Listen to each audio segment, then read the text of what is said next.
also really happy and excited for the University of Miami to be in the national championship. Michael Wyche is going to be joining us here on the program.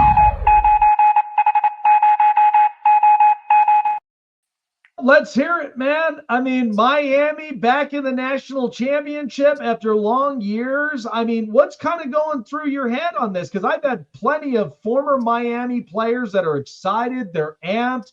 I mean, this game against, against Indiana, they pack a punch. They're physical. And all it's going to take is for Miami to come in with the same energy and Carson Beck to make the throws. I think this is going to be a hell of a national championship, in my opinion. What says you? I'm going with the U. If we can get to the quarterback, it's going to be a long day for Indiana. But if we allow them to throw the ball, Indiana is very good. They have a very good passing attack. They also have a very good running attack too. Um, I respect them fully, but I think if we play physical football and we get to the quarterback, I think we can be holding up the hardware at the end of the night. It's interesting. I asked the same question to Joaquin Gonzalez, and I was asking about, with Carson Beck's play. And now, granted, I didn't think it was great, but I thought it was good enough when he ended up making the drives that he knew he needed to stretch the field.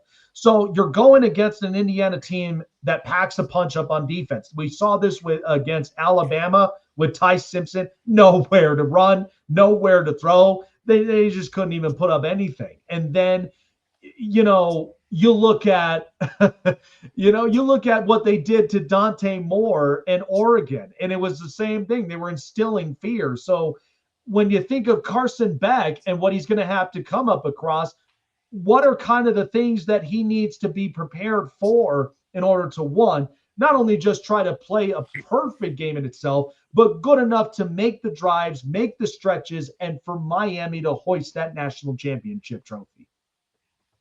I think first of all, he got to stay away from negative plays. Yes. He got to stay away from negative plays. He also got to throw the ball away and don't take too many sacks as well, which is negative plays, by the way. But uh, I think he has to. I think he has to. They got to take shots down the field. Mhm. Let them take some shots down the field. We got some speedsters in Malachi. We got a couple other guys that can stretch the field. Take some shots down the field. Um, also, he can also use his legs, so he may need to use his legs. If it's not there, take off because that pass rush is coming. Indiana has a very good pass rush. They got a very good front four, but yeah, I think that's the main key thing is just staying away from negative plays and if it's not there, take what the defense give you and be patient until something open up because something's gonna open up. Um,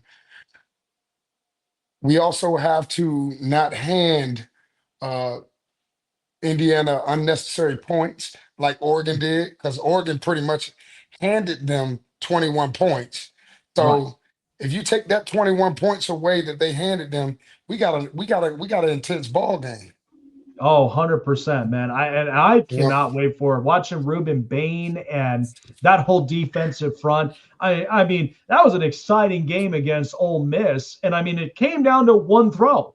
That was the Yeah. one thing, whether PI or not, that came to one throw and it was competitive enough. And I give credit to Ole Miss with their players and what they've dealt with in the last couple of days. Like they showed out. They showed in a great way. They crying about a PI. Come on, they Yeah. was holding the whole game, and now they crying about. All right, man. So, transitioning over to the NFL and talking about your former organization you played for in the Green Bay Packers, um, watching that game. So, I had, funny enough, when you came on and I did my top 10, I put the Packers at 9 after being eliminated for a few reasons. Because number one, Jordan Love, he threw 4 touchdowns, no picks. The offense was putting points up, but the problem was I get it. The injuries were inevitable. It's the NFL, and you're in the playoffs. This stuff is going to be bound to happen. But the adjustments and where Chicago came back up and into the game plan, and they end up winning the game with 25 unanswered points. So my big thing is Green Bay closing the chapter. Like Matt LaFleur has gotten you to the postseason almost every year, whether having Aaron Rodgers or not. Like this team is young, they're getting Mhm. in their primes, they're working towards a lot of the kinks that they know they need to during the off season. But I mean, why move on from that? I mean, my Matt LaFleur, yeah, you're going to have mistakes. You're going to have situations that didn't quite pan your way, but I mean, Green Bay, they're going to have Micah Parsons healthy by week 3, week 4. Like, how do you outlook this? For one, my personal belief, but also let me say anything can happen in the NFL. The NFL is very, very, very unpredictable. Mhm. So uh for me, Matt's not going anywhere. Yeah, Matt is an amazing coach, a very good play caller. Um, I love everything about Matt. He fits the Green Bay culture. I love him there. I love him there. As far as from a team standpoint, uh, we definitely got to correct a lot of pieces on the defense. Especially, I'm a defensive line guy. I'm not impressed with. I wasn't impressed with the defensive line play. Michael Parsons, the acquisition of Michael Parsons, he literally became the leader on that defense as soon as he stepped foot off the plane in Green Bay. You could see the aura. You could feel the team rise when he got there and how they played another gear of football. And when he got injured, it kind of like looked like it sucked the wind out of the defense. yeah, Now, we have some players that are getting paid big money on the defensive line, and they haven't had a sack since week 8. yeah. And I'm talking about Rashawn Gary to be specific. Mhm. They're paying you that type of money to go and get the quarterback. And I mean, you were pretty much missing in action. Mhm. Literally, I mean, half of the season. So even with Michael Parsons getting double teamed, I mean, you should be hitting home. They Yeah, got 2, 3 people on this guy, which he's 250 pounds soaking wet. And that's crazy to have 3 people on a 250-pound guy, yeah. and you still can't hit home. That's an issue, and that can't be the standard there in Green Bay. If you got a monster that's getting triple team, double team like that, the other guys got to hit home. It's just that simple. It ain't no sugarcoating it, and they've not been able to get that job done all year. And it's crazy to believe that too, because after the Micah Parsons trade, I mean, the biggest hit that they were going to take was losing Kenny Clark. I mean, you had your Yeah. veteran D tackle who was great against the run, and now it's like you're going to have to address that up into the offseason. But I think the other point is too, is I when I started the the division and playoff predictions before the season started, I didn't even have Green Bay, honestly. Like I had them finishing second, but I didn't have them going up and into the playoffs because, and this was before the Micah trade, because the reason was when I watched that film footage of the corners, I felt a little afraid because I was like, the corners with just their style of play, and they had to rely on that whole front seven to get pressures because it was taking away from some sort of tendency that was happening in the secondary outside of Xavier and McKinney.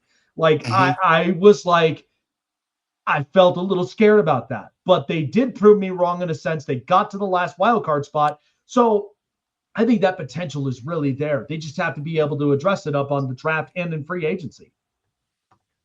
Absolutely, I agree. I agree. And another thing they have to stay away from, just like you and I just discussed, Like they gotta stay away from the penalties, the negative plays that's costing us. Green Bay could have won so many games off of just being disciplined, but the negative plays shot him in the foot. They shot him in the foot. The not the not converting on third downs. I mean, against the Bears, I think we punted like four straight drives. Like it Yeah. was just ridiculous. Like we just we have to be more efficient on offense. We have to be able to convert on third downs.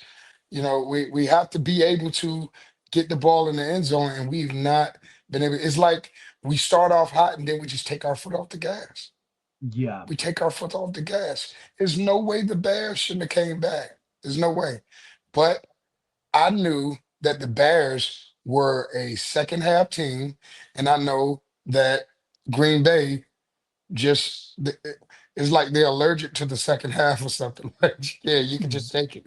Like, you know, so I Yeah. knew, and I'm always rooting for them, but I knew they weren't going to go far in the playoffs because of just the inconsistency on offense and defense, and it's just it's always spurts. You see spurts of a great team, and it's like they never could put it all together. If one thing is working, the other thing's suffering. Right. And it's like a pendulum swing. You got to be able to Right. balance that thing because it's like, yeah, that's why even you see from some of the teams, they could be going through defensive woes or even just offensive line shakeups and like, a bunch of those things. So you got to be able to balance that. Yeah. So I watched that Monday night game, Michael, and my big thing is Pittsburgh knows, I mean, 19 years with Mike Tomlin is such a long time. And they're going to need to revamp this organization the best way that they can. Mhm. And, but Aaron Rodgers, you know, at his age, I give credit to the fact of number one, to still be this talented at the age of 42 is incredible. I mean that tells you a lot about your physique, your dietary, and a lot of the other things, and how you take care of your body to still be in the best shape of your life. I mean, we watch LeBron James playing basketball at the years that he's playing at. Now, granted, the older you get, lots of things start to change. But I look at Aaron Rodgers and he wasn't there to be the quote unquote savior of Pittsburgh. So when I look at this, obviously he's now doing his thing where he's going to ride off and probably chill in Malibu Beach for an X amount of months until we figure out, is he still going to play or is he going to retire? You've been around Aaron and you've seen what he's capable of. In your best expressions on this, what should we expect out of Aaron Rodgers, and what could potentially be the outcome by the time we get into the offseason and we're getting ready to start for 26? Um, First and foremost, Aaron Rodgers he's had an incredible, uh, legendary football career, man. Uh, I'm I'm just honored to have wore the same helmet this guy has worn. Mm-hmm. Uh, um, from a physical standpoint, Mm-hmm. he could play. I think he could play 5 more years from a physical standpoint because I know the way he takes care of his body and the things that he does in the off season, mental wise and physical wise.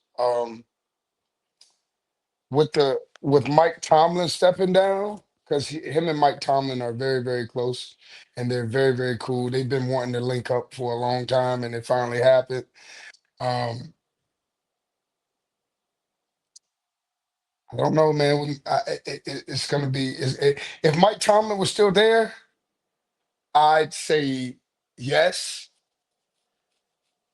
Um, with Mike Tomlin being gone, um, I have no idea. But I do know this. I think deep down in Aaron's heart, he wants to win another Super Bowl. Mhm. but that's extremely hard in the NFL to do. So it's about how Aaron wants to go out. Yeah. Do you want to go out right now? Do you want to go out on a MVP caliber season? Do you want to go out, trying to chase another Super Bowl? So it's all about how he want to go out right now. And I think he's gonna do his little darkness retreat. And I actually would love to do that with him. By the way, the darkness retreat thing. I think that's pretty cool. Yeah, you Um, know. yeah, so I think he's gonna go through his darkness retreat. I think he's gonna do what they call it, ayahuasca or something like Yep. that. He does. Yep. Yeah, I Yep. would love to try that with him too as well. Like, so I think he's gonna go through all of that and make a decision, man. But if it is time, you know, I'm happy that I was able to witness something like that in his lifetime. Um, of course, we don't want to see our OGs go, because we grew up watching them. I mean, I was in high school winning a state championship when Aaron Rodgers won the Super Bowl with Green Bay. So just we just gotta wait, man. But I think with this Mike Tomlin thing happening, I think I'm I would say he's probably gonna be done. And shout out Yeah. to Mike Tomlin too. He's from the same area. I'm from Virginia, uh, Mhm. Newport News area. He's a Newport News guy, Hampton guy. So yeah, Yeah, what a he's heck of a run from both these guys. I mean, yeah, to have a Super Bowl championship amongst of a team that doesn't always turn over coaches since 1969. I mean, to do that and continuously ride the culture wave and what Pittsburgh's always stood for a long time, and having talented players is something that's something to really like be proud of, to be a part of that. And then having players you've been around, like it's amazing. But yeah, I mean, Aaron Rodgers, just heck of a guy, and in my opinion, like I think he means well. He's unapologetically him. I mean, you noticed that, like, for and sure. and he's going to do what he knows is best for him. And so if that takes, you know, searching your aura and finding that in your heart and where that may be, you let it be for the next few months. But again, I loved watching him. I remember seeing him at his days in Cal, and then watching him in I remember tuning into the radio when he had his first official start in Green Bay. And I was just like, okay, here it is. Post Brett Favre. What are we going to get out of this? And then just to turn around a Super Bowl champion and the long tenure and the talent itself, because every single person I've talked to when it comes to quarterback, you can't replicate that. You certainly cannot replicate that kind of quarterback with the I, talent, the arm, and just all of that. if I'm teaching a kid how to play quarterback, I would never show him tape on Aaron Rodgers because it's impossible. Like Yeah. those things, just you can't teach those. Those are God-given things. I would have to show him more of a Tom Brady or a Peyton Manning, Mhm. something like that. That's gonna set your foot right and make the throw and all the mechanics. With Aaron Rodgers throwing off his back foot. Uh, Even Patrick Mahomes, those things just don't come around, man. There's just you can't teach a traditional kid to play quarterback and expect him to do Aaron Rodgers stuff. So Exactly. yeah, it's Well, not happening.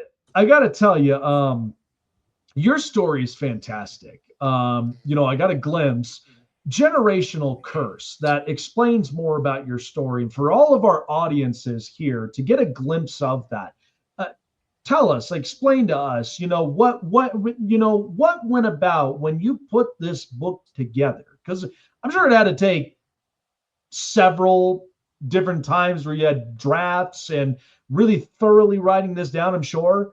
Um, but explain to us what all went into that and why it's such an amazing story. It's worth taking a peek at.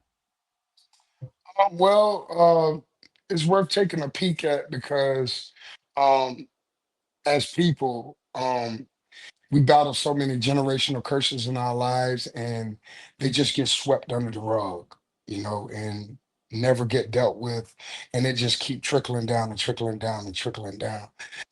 So to make a little summary out of it, my grandparents, man, who were my heroes, who are my heroes still. Um, my mother, uh, I'm gonna say, just she abandoned me, and my grandparents took a chance on me, um, and welcomed me into their home. This is my dad's parents, by the way, Mhm. and took a chance on me, and they raised me. They never gave up on me, and I like to say I turned out pretty good. Mhm. But the generational curse of my father being incarcerated since I was 3 years old, my grandfather was incarcerated for most of my father's childhood. So my grandmother said, you know what, this is going to stop with you. You're not going to be incarcerated. You're going to do something that's going to break the cycle. And yeah, that's what we did. And it became an amazing story. Yeah. And I also know too, like, life after football, what's great about it is that the fact that you express so much of your experience and growing up and making it. I was just earlier, I had Mark Parson who was up and on here, and he expressed about, his journey road, being undrafted, and then making that roster when things started to unfold, and it was like the best, um, you know, it was the best underdog story that the more you kept working up at it, and then when you get to that point, how great it feels to have that experience and then to be able to share that with many people.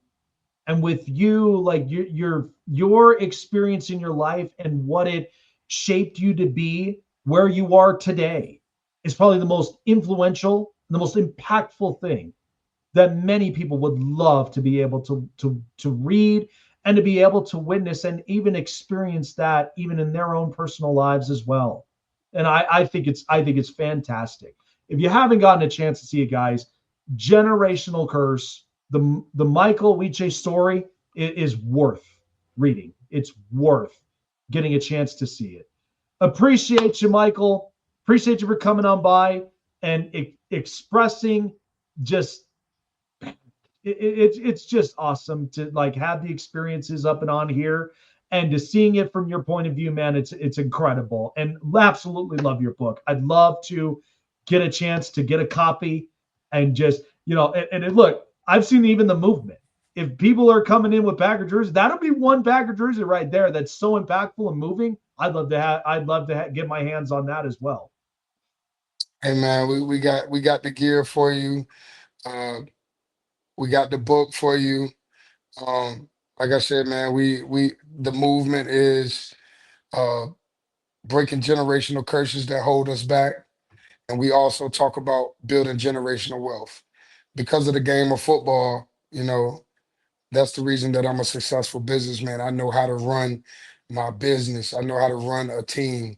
And it has definitely helped me become a successful entrepreneur and an investor. So I talk a lot about saving your money, investing your money, and then multiplying your money, because I've been around a lot of athletes who I played with that literally have went broke because they didn't have no financial literacy. So no matter if you're working at Walmart or you're playing in the NFL, we still got to learn how to save our money, invest our money, and multiply our money so we won't be living paycheck to paycheck.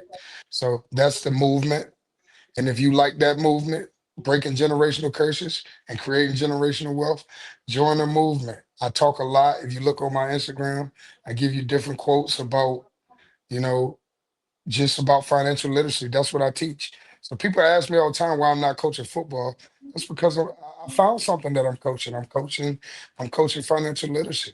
That's So I right. am a coach. I am a coach, So Yeah. yeah. And it's interesting, right? It comes in different types. Like it comes in different ways. And still you make an impact on it, whatever the avenue may be. And so, and I love that because my side note before letting us go, um,